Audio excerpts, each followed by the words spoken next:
Hello boys, welcome to channel. நான் உங்கள் வேணி.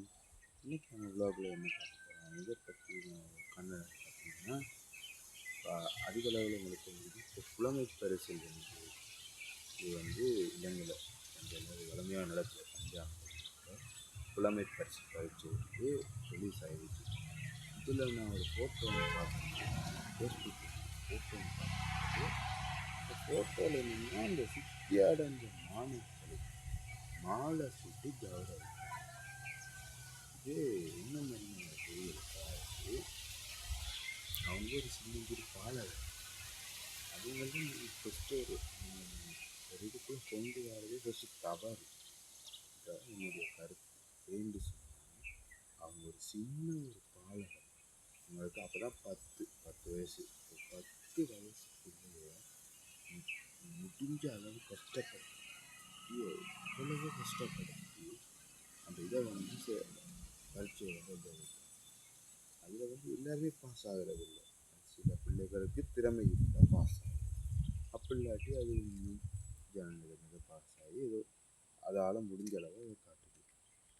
ஆனால் அதுக்கு இந்த மாஸ்டர் ஆக்கள் செய்கிறது, மாஸ்டர் ஆக்கள் டீச்சர்ஸ் ஆக்கள் செய்கிற ஒரே வேலை தெரியுமா, இந்த வெட்டுப்புலின்னு சொல்லுவோம்.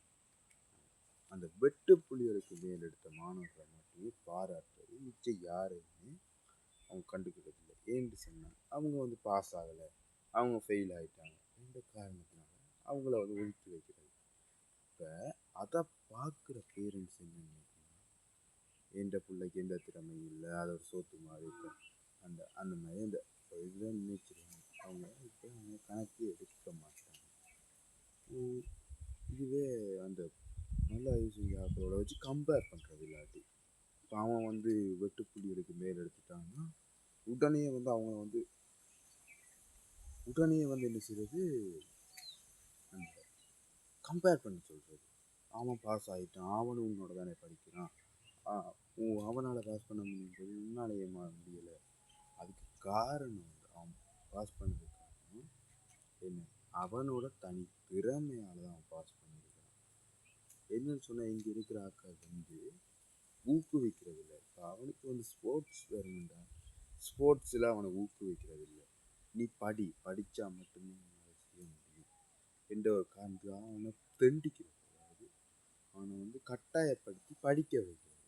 அப்போ அவன் வந்து அதை முழுசாக கான்சன்ட்ரேட் பண்ண மாட்டான். இதனால அவனுக்குமே நிறைய வந்து இப்போ காம்படிஷன், அதுக்கப்புறம் அவனுக்கு அந்த ஸ்போர்ட்ஸ் நாம் விளையாடணுமா, நம்ம விளையாடினு நடக்க போகின்ற அந்த ஒரு ஊக்குவிப்பு இல்லாதனால அந்த ஒரு விஷயத்தில் வந்து அவன் தலையிட மாட்டான். அதனால் அதில் அவனுக்கு அந்த அளவுக்கு இது இருக்காது. ஆனால் இதுவே ஒரு ஊக்குவிச்சு, சரி நீ உனக்கு இதுதான் பிடிச்சிருக்கு, உனக்கு இது பிடிச்சிருந்தா இதை செய் என்று சொல்லலாம்.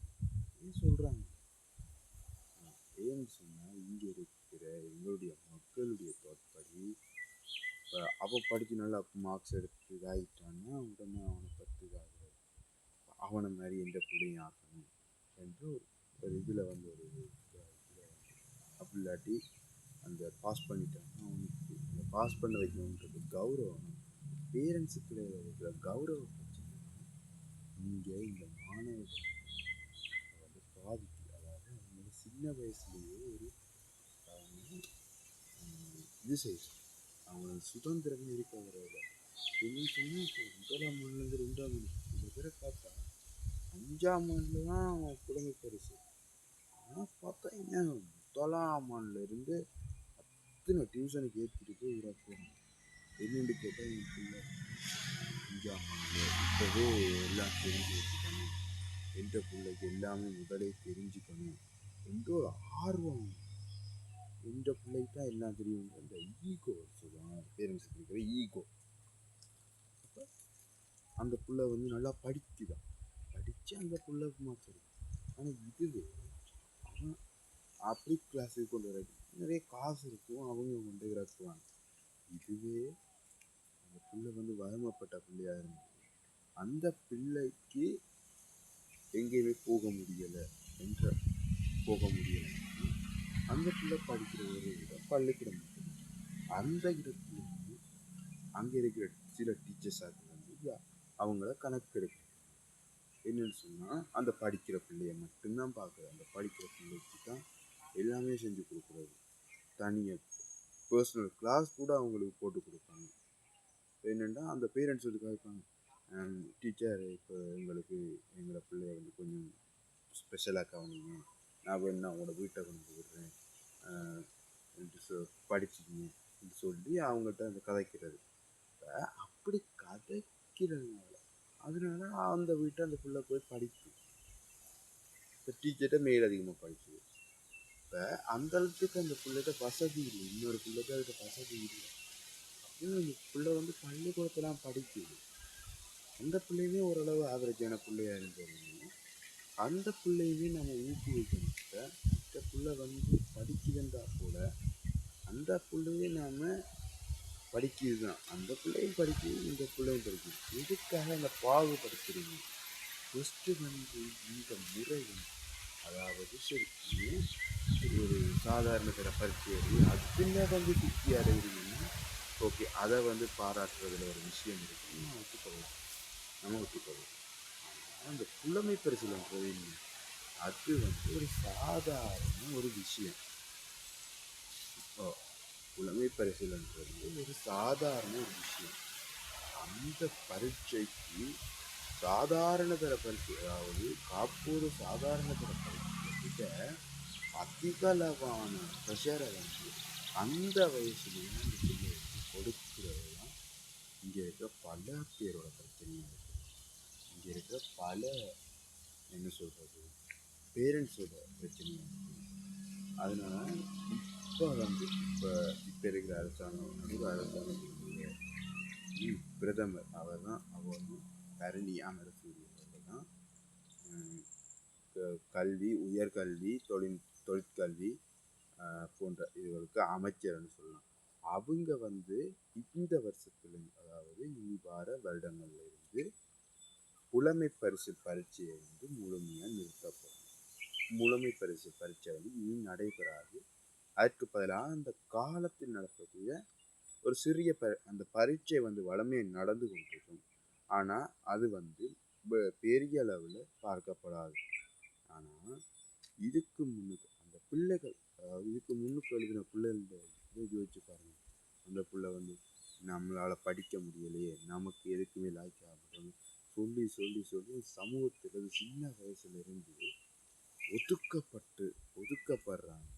அதே நேரத்தில் அந்த நல்ல வெட்டுப்புள்ளி நல்ல மார்க்ஸ் எடுத்து பாஸ் பண்ண அந்த பிள்ளைய வந்து எல்லாத்துக்குமே முன்னே எடுத்தாங்க. என்னென்னு கேட்டால் அந்த பிள்ளை படிக்குது, அந்த பிள்ளைக்கு எல்லாம் தெரியுது. காரணம் அப்போ இந்த பிள்ளைக்கு ஒன்றுமே தெரியாது. இந்த பிள்ளைக்கிட்ட இருக்கிற திறமை யாருமே பார்க்கறது இல்லை. இந்த பிள்ளைக்கு படிக்கிறது மட்டும் இல்லை, அந்த பிள்ளைக்கு படிக்கிறது திறமை, இந்த பிள்ளைக்கு விளையாட்டில் திறமையாக இருக்கலாம், ஏன் பாடுறதுல திறமையாக இருக்கலாம், ஆடுறதுல திறமையாக இருக்கலாம், எதில் வேணாலும் திறமையாக இருக்கலாம். எதுக்காக நீங்கள் படிப்பை மட்டுமே தோன்றணும்? எதுக்காக படிப்பை மட்டுமே தூக்கி பிடிச்சிருக்கிறீங்க? இதுதான் முதலாவது வெள்ளி. இதை பார்க்குற டீச்சர்ஸ் ஆக்களுக்கு நான் சொல்ல ஒரே விஷயம், ஃபஸ்ட்டு வந்து சின்ன பிள்ளைகளுக்கு மார்க்ஸ் போடுறத ஃபஸ்ட்டு நிப்பாட்டுங்க.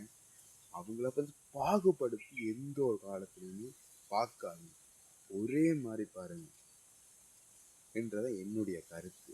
இதை நீங்கள் எங்கே வேணாலும் போய் சொல்லுங்க, எனக்கு எந்த கவலையும் இல்லை. இதை பார்க்குறாக்கள் உண்மையாக நான் சொல்கிறேன், சின்ன ஆக்களுக்கு வந்து சின்ன பிள்ளைகளுக்கு வந்து மார்க்ஸ் போடுறதே ஃபஸ்ட்டு தவறு. இதே வெளிநாடுகளில் வந்து சின்ன பிள்ளைகளுக்கு வந்து மார்க்ஸ் போடுறதும் இல்லை, டெஸ்ட் நடக்கிறதும் இல்லை. அவங்கள வந்து அவங்களுக்குள்ள இருக்கிற திறமைகளை வந்து தெரிஞ்சு கண்டுபிடிப்பாங்க. அதுக்கான இதுதான் அங்கே வந்து இருக்கும். அப்படி அவங்க வந்து என்ன செய்கிறாங்க, அவங்களுடைய திறமை என்னன்றதை கண்டுபிடிச்சு அவங்க அடுத்தடுத்த இதுகளுக்கு படிப்படியாக ஏற அதில் அவங்கள ட்ரெயின் பண்ண ஆரம்பிப்பாங்க. அதனால தான் வெளிநாடுகளில் எங்கட நாடுகளை விட மிகவும் வளர்ச்சி அடைஞ்ச நாடுகளாக காணப்படுது. காரணம் அங்கே இருக்கிற பிள்ளைகளுக்கு உரிய முறையில் அவங்களுடைய திறமையை இனங்கண்டு அவங்கள வந்து வளப்படுத்துறாங்க. ஆனால் இங்கே வந்து அப்படி நம்மளோட நாடு கல்வியில் மட்டும் உயர்ந்து போனால் காணும், எல்லா விதத்துலையுமே உயர்ச்சி அடைஞ்சால் தான் அது ஒரு வல்லரசு.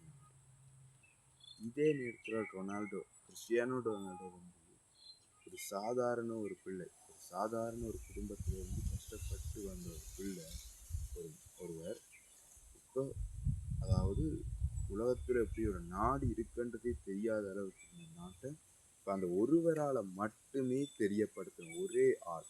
அவர் ஒரு ஸ்போர்ட்ஸ்மேன், ஃபுட்பால் பிளேயர். இப்போ அவருக்குள்ளே இருந்த திறமை என்ன? ஃபுட்பால். இப்போ அவர் வந்து அவருக்கு நிறையவே எதிர்ப்புகள் வந்துச்சு.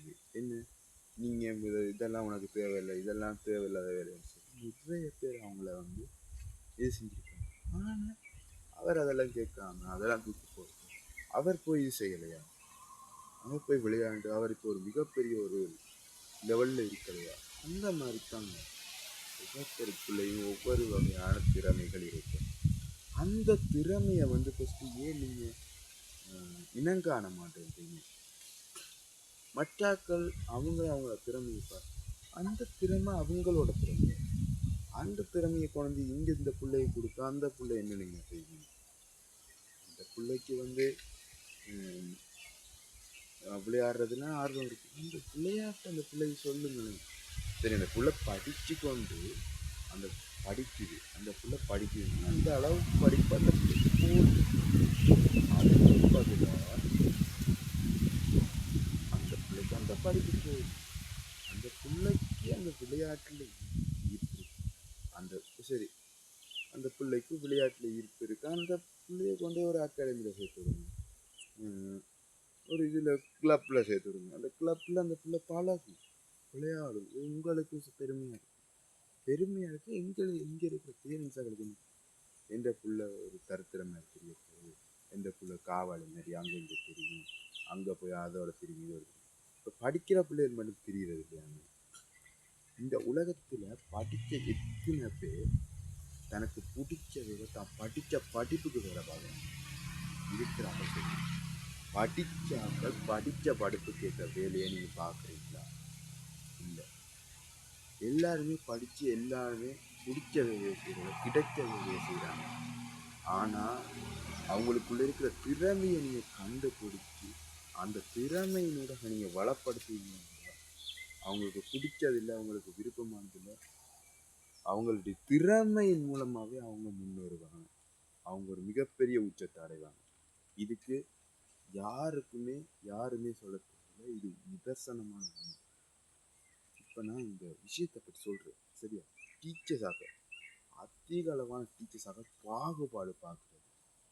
இந்த புள்ளை படிக்கலைன்னா அந்த பிள்ளைய கணக்கே எடுக்கிறது. இதுவே இந்த புள்ளை படிக்கணும், அந்த பிள்ளைய தான் முழுக்கத்துக்கும் எடுக்கிறது, கணக்கு எடுக்கிறது எல்லாமே அந்த பிள்ளை தான். அந்த பிள்ளைகிட்ட தான் முழு பொறுப்பையும் கொடுக்குறது. இதே ஒரு பிள்ளை படிக்கலை, அந்த வகுப்பில் வந்து ஒதுக்கி வச்சுருவாங்க. அந்த படிக்கிற பிள்ளை தான் பார்த்தா கிளாஸில் வந்து மொனிட்டர் பதவி கொடுக்குறாங்க.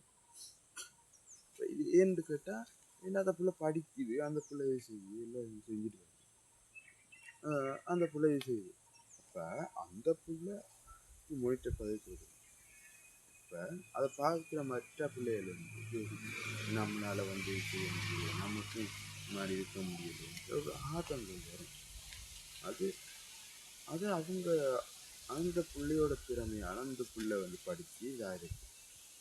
அதுக்கு மற்ற பிள்ளைகள் வந்து ஏங்கு நமக்கெல்லாம் இப்படி செய்யலையே. இப்போ அந்த புலமை பற்றி மாலை போட்டு கௌரவிக்கிறாங்க.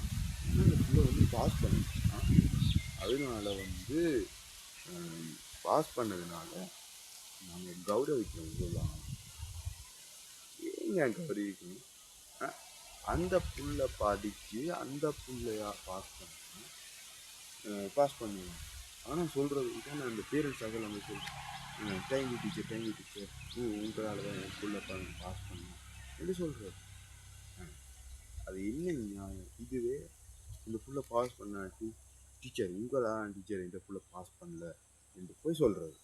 இதில் என்ன நியாயம் இருக்குது? டீச்சராக்கள்லேயுமே நல்ல ஆக்கள் இருக்காங்க, அது நினைக்கட்ட ஆக்களும் இருக்கிறாங்க. எதுவுமே வேணும். டீச்சர்ஸுக்கு முக்கியமாக சொல்கிறேன், எதுக்குமே யாருமே பாகுபாடு. இதுவே உங்களோட வீட்டில் உங்களோட பிள்ளைகளில் நீங்கள் பாகுபாடு காட்டுவீங்களா? இல்லை, 2 பேரையும் ஒரே மாதிரி தான், எல்லாரையும் ஒரே மாதிரி தான் நடத்துங்க. அதே மாதிரி தாங்க நீங்கள் ஸ்கூலுக்கு போனீங்கன்னா அங்கே இருக்கிறது உங்களோட பிள்ளைகள் தான். உங்களோட பிள்ளைகள் மாதிரி தான்.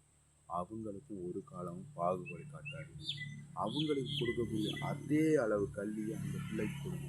அந்த பிள்ளைகள்கிட்ட இருக்கிற திறமையை வந்து ஃபஸ்ட்டு கண்டுபிடிச்சி அந்த திறமையோட அவங்கள வளப்படுத்துன்னு பார்ப்போம். அவங்க முன்னேறதுக்கு 100% வாய்ப்பு இருக்குது. 100% வாய்ப்பு கண்டிப்பாக இருக்குது. இதை நான் அடித்து சொல்கிறேன். சரியா? இந்த வீடியோவை பார்க்குற எல்லாரும் இந்த வீடியோவை ஷேர் பண்ணுங்கள். அதே மாதிரி இலங்கையில் இந்த புலமை பரிசில் பரீட்சை வைக்கிறது சரியா இல்லை தவறான்றது கமெண்ட் பண்ணுங்கள். சப்ஸ்கிரைப் பண்ணுங்கள், லைக் பண்ணுங்கள். எனவே இது தொடர்பான விஷயங்களை பதிவிடுங்க. நன்றி.